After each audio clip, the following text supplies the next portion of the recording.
Hello, nhớ trong tháng này số lần này nữa là quý hãy lo lùa lên thì cũng giờ lo khỏi cho là hãy chế bé phân nhẹ bé học sáu tàu nó thế chia chỉ nên xưa là thế sáu tàu nhỉ này chỉ nên mà này sáu tàu tụ phân nhẹ còn mua chỉ chia giờ tụ này lúc này thiên này quý tụ sáu này thiên này quý tụ nhà họ lúc vào học chế tụ này tụi mình mua ô họ lúc vào học chế nhỉ nên mà này sáu tàu tụ phân nhẹ cho nó thế còn mua có tam tỷ này là cái sáu tàu tụ cho nó thế chỉ có này để bé phân nhẹ là bé sáu tàu tụ chỉ có mình số này là nó thế你只要点那几年那天啥到都半年个哇，那几件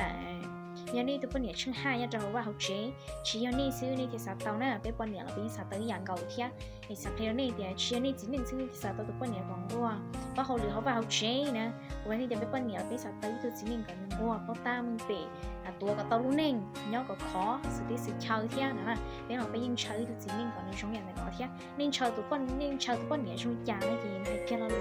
nhà khai thì bé bọn nhảy chơi tụi chỉ nên trong ý dạng này tới thế nào mà, nhưng chỉ chơi được họ tới thế nè. 你吃药的，今天跟超市半年了，已经超更高了一点，三个对的时间，你用的那天丫头，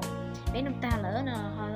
这了如果不半年天哈，这如果不天呢，怎么来晒这一天，晒个半年，晒个今天对了呀。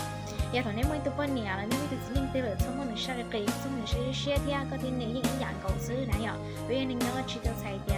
你今天你晒多高，个要半年个给差股呢，你估计吃药你那来天，不然你那几。bên lúc này tự nhiên trong ý dạng cầu than cho thế nào thì chúng tôi kể chúng tôi share lý các cái cú chỉ những ý dạng cầu xứ này ý rồi thì có nông ta do mua lò lụt từ chỉ do nó là họ thọ ba họ mấy tôi bắt phía thì nhỏ đó